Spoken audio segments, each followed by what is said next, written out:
L'homme trouva quelque chose d'étrange en sortant du travail.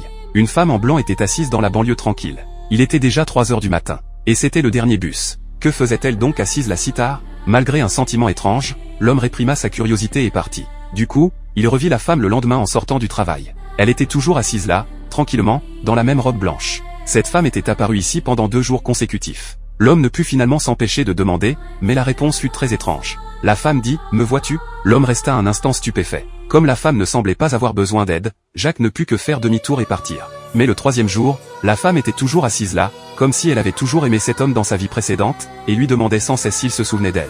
C'était la première fois que l'homme se retrouvait dans une telle situation. Était-ce la petite amie que Dieu lui avait donnée? Il serra les dents et invita la femme chez lui pour se protéger de la pluie. Mais la femme se leva aussitôt, comme si elle attendait ce moment. L'homme pensait avoir fait une bonne affaire, mais il ignorait que le danger le guettait déjà. Après avoir saisi le mot de passe, la lumière à détecteur de mouvement de la maison s'alluma aussitôt. Mais le plus étrange, c'est qu'à peine entrée, les lumières s'éteignirent soudainement. La femme entra à son tour, trempée par la pluie. L'homme alla donc chercher une serviette.